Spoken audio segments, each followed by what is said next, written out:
Okay, so today is an introduction to trigonometry. Now, trigonometry is something that can be an entire course on its own. We are barely just getting into a little tiny bit of it, just introducing it.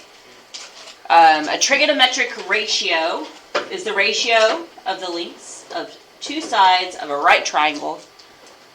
The three most common ratios are the sine, cosine, and tangent, which are abbreviated as sine, cosine, and tan.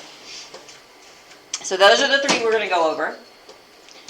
And I did not realize I made those triangles so small. But if you can see those letters, the capital letter A, B, C, those are the angles, and the lowercase letters C, D, A, those are the sides. And the sine ratio, so ratio is a fraction, right? So the sine ratio is the fraction that's written as the opposite side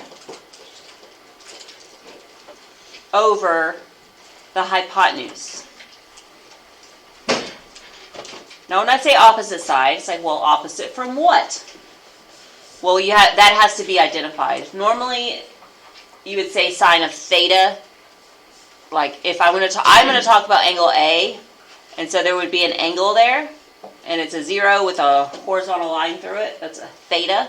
It's the same thing as like x, but it's talking about an angle. So it's just the symbol to mean any angle. And so if I say the sine of angle A or sine of theta, either one, I'll just do sine of theta because I put theta at A. Theta could also be up there at B. It just depends on where it's located as to what is opposite of it. So the opposite side of the triangle is the side that is opposite from the angle that we're talking about. So we're talking about across from angle theta, there's a lowercase a. So sine theta is going to equal the ratio of side A over the hypotenuse. And the hypotenuse is always across from 90 degrees. So we have the hypotenuse. We have this side was the opposite side because it's opposite the angle that we're talking about. And the other side is going to be called the adjacent side. Adjacent. The adjacent. It is adjacent to the angle that we are talking about, angle theta. Remember, adjacent means next to. Like my room is next to Miss Park's room, is sharing a wall, so our rooms are adjacent. They are touching. So this is sine of theta equals A over C, because the hypotenuse is labeled C. The next one is the cosine ratio. So the cosine ratio is going to be the adjacent side, adjacent to theta, over the hypotenuse. So again, it depends on where you put theta. If I put theta in the same place, just to keep it consistent, then the cosine of theta equals, it's going to be the adjacent over the hypotenuse. So I find it best just to go ahead and label all sides of the triangle because opposite's pretty easy to find. It's straight across from theta. Yes. All right, so straight across from theta gets you the opposite side. And hypotenuse is pretty easy to find because it's always across from 90. Students tend to have trouble finding the adjacent side, so if you find the two easy ones, it's the one that's left over, is the adjacent. So if you label them all, then you can just see which ones you need. Adjacent is B. Hypotenuse is C. So cosine of theta equals B over C in this situation.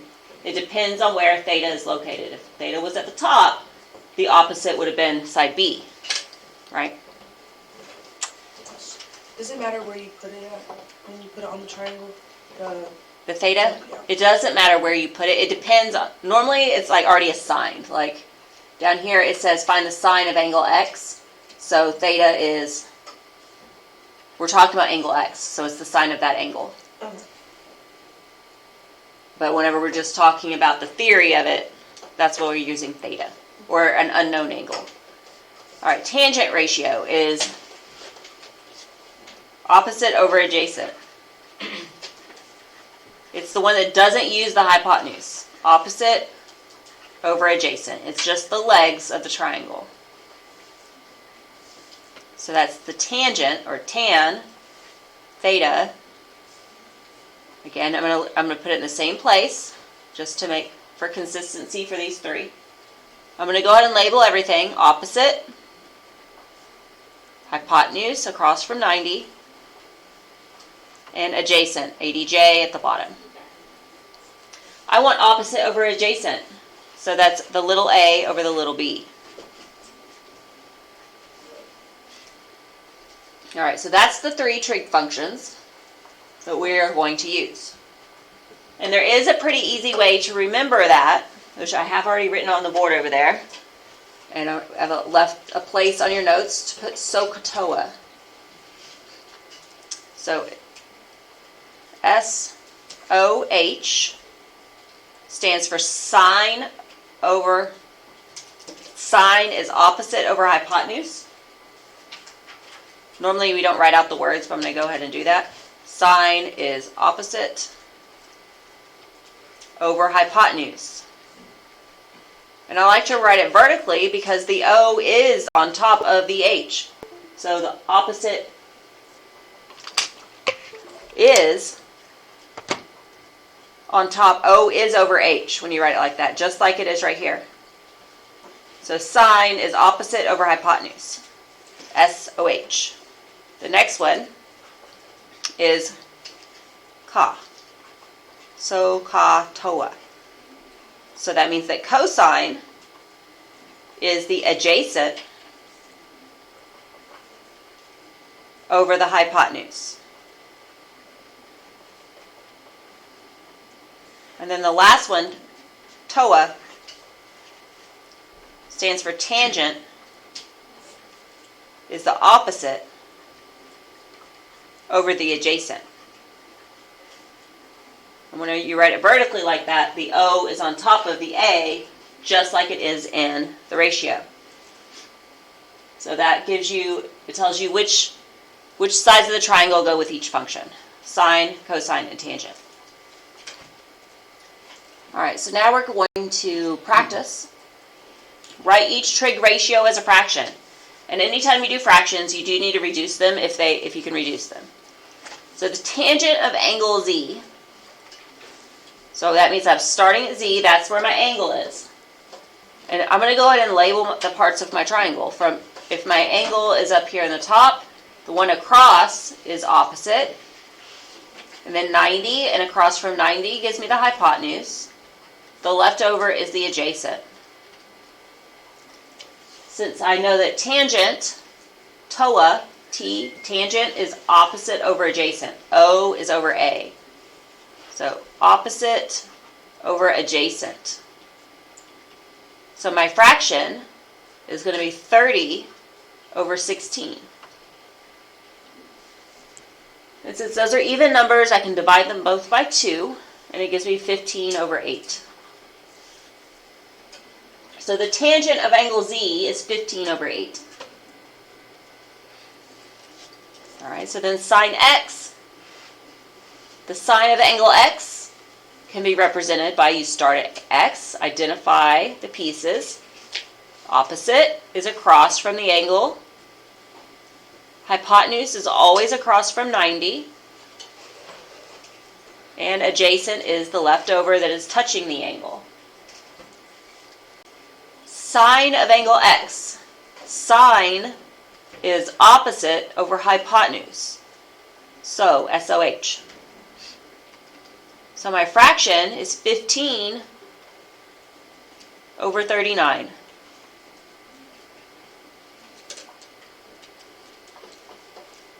Those can both be divided by 3.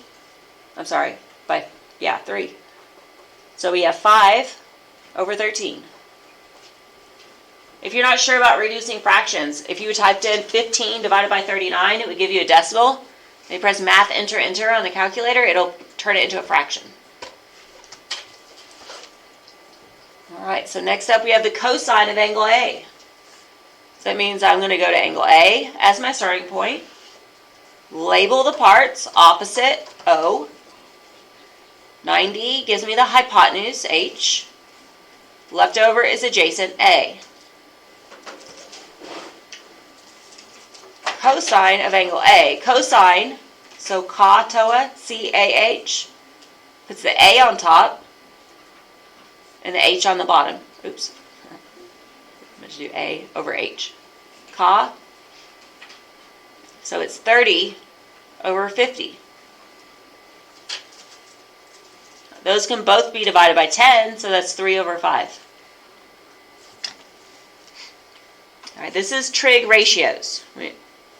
This is more of the concept. Just write the trig ratio. You already have all of the sides. Write it as a ratio. So there's 3 more. I want you to practice those. I will do them also, and then check to see that you get the same answers that I got. So do 4, 5, and 6 on your own.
So you have to use the angle that's given as your starting point. And you'll never see the trig functions written without something next to it, like a sine Z, cosine C, tan X, or maybe it'll have a value there for an angle. But you don't ever see sine without anything there, because that doesn't make sense. It's a function.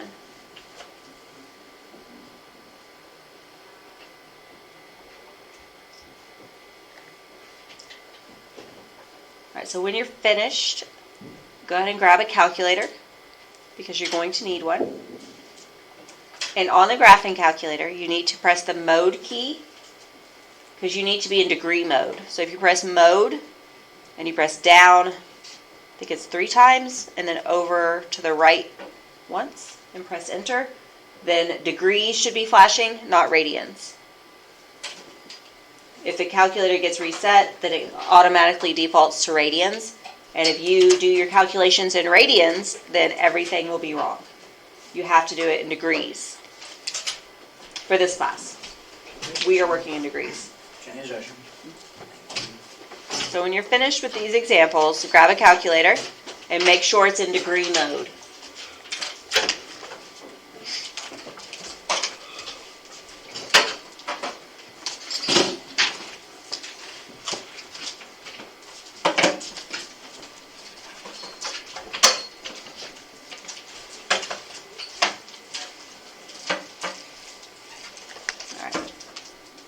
On the back, we're going to work evaluating trig functions. So this time, you have an angle in the triangle. They're right triangles, but these are not special right triangles like what we were just working on. We were working on special rights, 45, 49, 45, 45, 90, and 30, 60, 90. These have an angle that is different. So these are non-special right triangles. So, but we can still figure out the missing pieces by using trigonometry. And you have your functions at the top. Calculate each length using trigonometric ratios. Your calculator must be in degree mode. Round to the nearest hundredths. So we are dealing with decimals. Now it says we're trying to solve for the length BC. So B to C on the triangle is this side here. So I'm going to put an X there because I'm trying to find out what the length of that side of the triangle is. And I have an angle. The angle is 15 degrees. So that's where I start. I'm going to go ahead and label the parts, the sides. Across from the angle is the opposite. Across from the 90 is the hypotenuse. The leftover one is the adjacent. Once I've labeled the sides of the triangle, then I see which ones am I going to work with, because you're going to work with two of them. I see there's nothing, no information on the hypotenuse side, so I'm not going to use that one. I am working with the 10.2 and the X. That's the two pieces of information I have. That's what I'm trying to find out, X. And I have an angle of 15 degrees. So that's the opposite side and the adjacent side. So from there, I know I want to use opposite and adjacent. The only trig function that is opposite and adjacent is tangent. So I need to use the tangent to find out that missing piece. So I set that up as the tangent of the angle, which here I know the angle is 15 degrees. So the tangent of 15 equals a fraction, the ratio. Opposite over adjacent. The opposite is 10.2. The adjacent is X. That's what I'm solving for. So I've set up the problem. But hold on, you're not ready for the calculator yet. Because you're solving for X. And when you solve for X, you want X by itself and in the numerator. Right? So the short step on how you're going to do this is when X is in the bottom, then the trig function and X are going to just trade places. And I'll show you why in a second. But the short answer is they are going to trade places. And it's the whole thing. You can't take just the tangent without the 15. That's tangent 15 is one item. And they're going to trade places. The X and the tan 15 are going to trade places. So now I have X equals 10.2 divided by the tangent of 15. And that is what I will put in my calculator, making sure my calculator is in degree mode because that's 15 degrees. 15 radians would give you something completely different. Alright, and then it gives me 38.07 feet. So X equals 38.07 feet. Alright, so real quick, before I go any further, I'm going to show you why the X and the tangent trade places, just in case you don't see it on your own. Alright, so I had tangent of 15 equals 10.2 over X. But I want X not to be the denominator. I want it by itself in the numerator. And the only way to do that, if I multiply by X on both sides, now it's not in the denominator anymore. It is on the left side in the numerator, but I want it by itself. So then, if I divide by tangent 15, it'll cancel. Now X is by itself, but I can't just do that. I have to divide the other side by tangent 15 also to keep it equal. And now I have x equals 10.2 over the tangent of 15. So that's the long reason why. But if you can remember when x is in the bottom, they trade places. That's really all you have to remember. All right, so then the next one, side QR. So here's QR. That's what I'm looking for, so that's where I put my x. I don't know what that length is, but I want to know what that length is. My starting place is the angle that I have is 63 degrees. So that's almost a special right triangle, 30, 60, 90, but it's not quite. It's off by 3 degrees, which makes a difference. And then I have this side over here is 12.9 centimeters. So I need to see the relationship from the angle. From the angle, straight across is the opposite side. From the hypotenuse, from the 90 degrees straightened across is the hypotenuse. The leftover is the adjacent. Now that I have the sides labeled, I can look to see what I'm going to work with. I'm going to work with the opposite and the hypotenuse because there's no information on the adjacent side, so I'm not going to use that side. I can't. I don't have anything to put there. I have x and 12.9. That's O and H. If I look at the top, my trig function with O and H, opposite and hypotenuse, is sine. So the sine of x equals opposite over hypotenuse. So I can write that as the sine of the angle, 63, equals the opposite, x, over the hypotenuse, 12.9.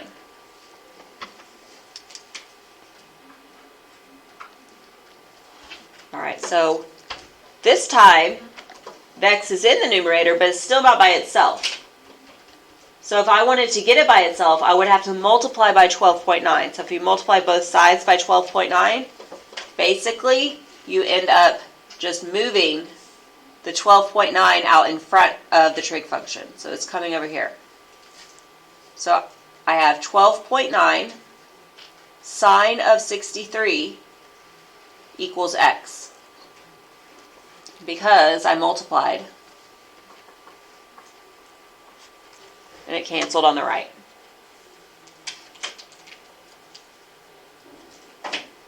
And then you just type that in the calculator, parentheses 12.9 parentheses sine 63, enter. And it should give you 11.49. So x equals 11.49, and we are talking about centimeters, so it's 11.49 centimeters. That is the length of side QR.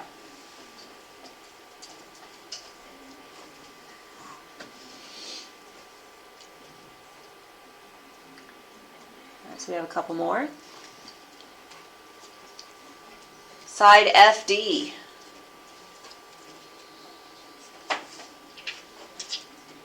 F to D is that side. I have the angle, and I have the 20 meters. So I'm going to label the parts of my triangle to see which ones I'm working with. Across is the opposite.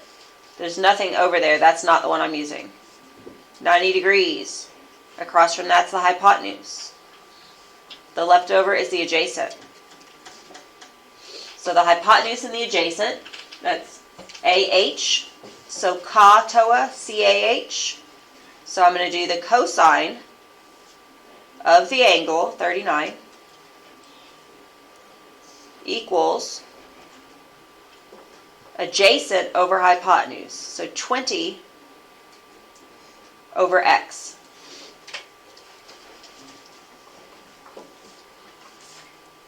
So again, when x is in the denominator, the trig function and x are going to trade places. So this becomes x equals 20 divided by the cosine of 39 degrees. And I would just type it in the calculator just like that. And it should give you that x is 25.74.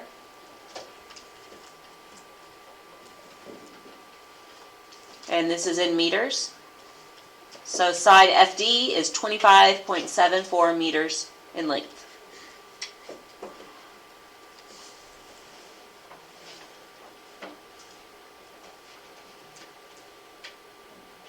All right, one more example of this. This time I'm looking for JL.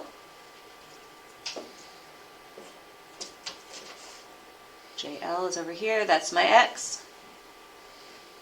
I have 27 degrees and 13.6 meters.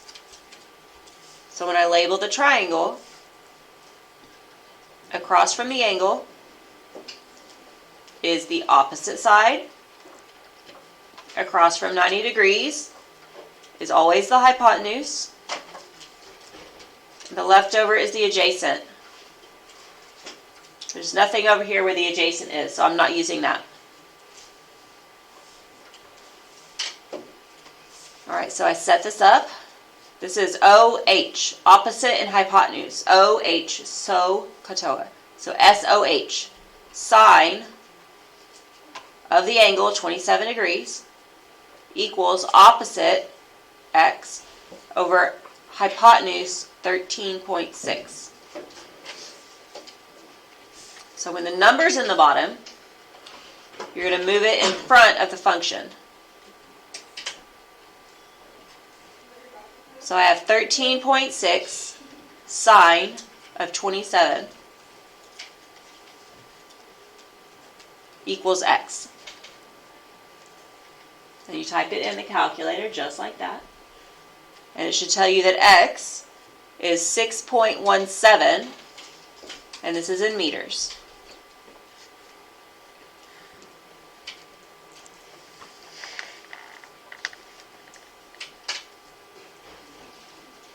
Alright, so I have one more piece left to do today, and it is the word problems. So they work just the same as what we just did. The tricky part is setting them up. You know it's a right triangle though. Everything in this unit is right triangles. So before I even start, I know I can set up my picture as being a right triangle. And it doesn't matter what direction you set your triangle up. I tend to draw mine this way.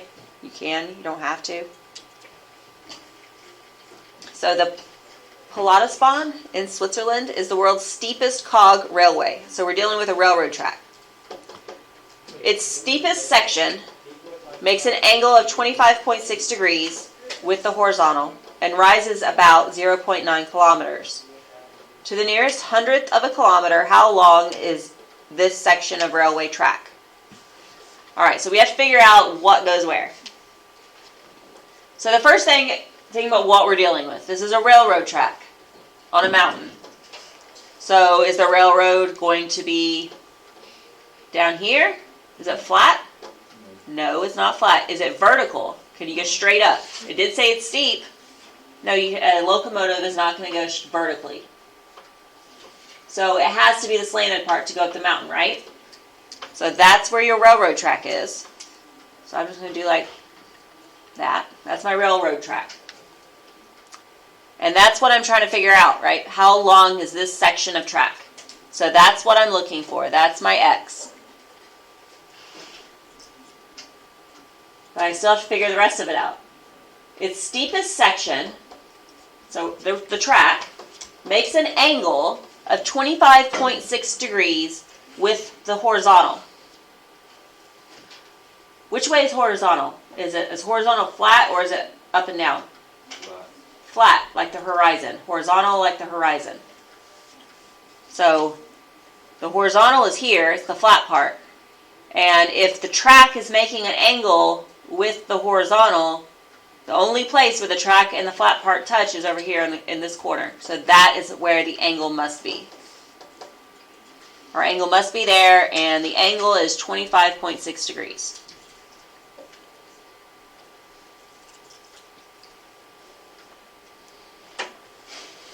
And it rises about 0.9 kilometers. If it rises 0.9 kilometers, is it the flat piece? Or is it the vertical piece? It has to be vertical, right? That's the rise. So that's 0.9.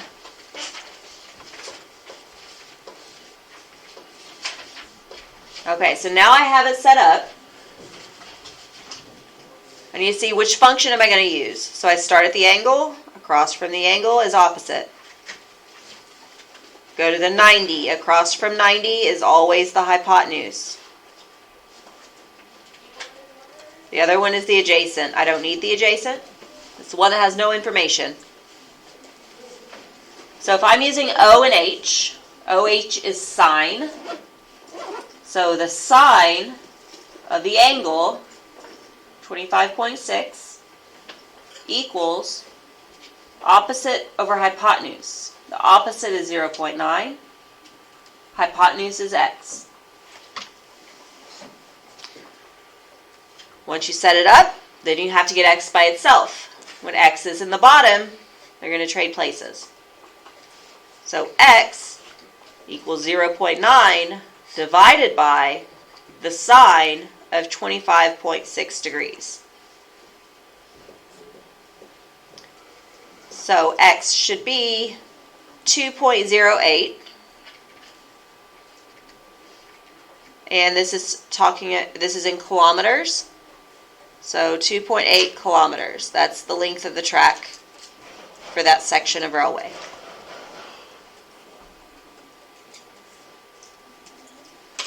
Okay.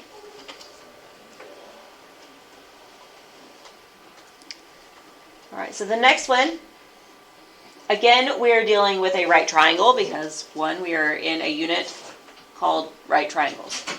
Two, you have to have a right triangle to do trigonometry. It's a right triangle. A ramp is used to load a four-wheeler onto a truck bed that is 3 feet above the ground. The angle that the ramp makes with the ground is 32 degrees. What is the horizontal distance covered by the ramp? Round to the nearest hundredth. All right, so I have to think, what do I have here? A ramp is used to load a four-wheeler onto a truck bed that is 3 feet above the ground. So I have a 3. Can I put the 3 here? No. But that's why. There isn't the ramp 3 feet? Well, isn't 3 feet going up? Yes. Yeah, I can't put it there. It's 3 feet above the ground. Where's the ground? The ground is on the bottom. 3 feet above the ground would be straight vertical, right? So that's the 3. The angle the ramp makes with the ground is 32. 32 degrees. So I just said that the ground is here, right? Because the ground is on the bottom. That should make sense. So 32 degrees has to be touching the ground because it says with the ground. What is the horizontal distance covered by the ramp? What is the horizontal distance covered by the ramp? So x. So could x go here? Is that the horizontal distance covered by the ramp? It's the ramp, isn't it? It is the ramp, but it doesn't say that the ramp. What is the length of the ramp? Horizontal distance is flat. So x is down here. So you have to pay attention and read closely to the wording of the problems to get it set up correctly. This problem is about a ramp, and the ramp is this part. But that's not the part we're using. We just want to know the horizontal distance. All right, so angle across from the angle is opposite. 90 across from 90 is hypotenuse. The leftover is the ADJ. So I'm not using the hypotenuse. I'm using adjacent and opposite. OA. OA is tangent. Tangent of the angle equals opposite over adjacent. 3 over x.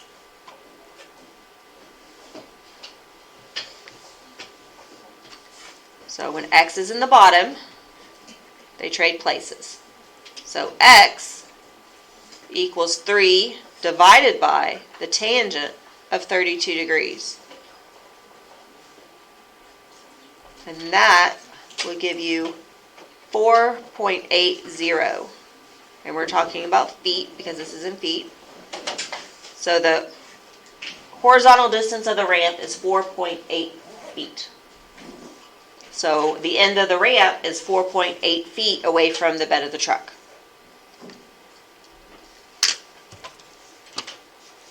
I know that was a lot of information. We're just going to have to take it piece by piece and just practice it. And the more you practice, the better you'll get at it.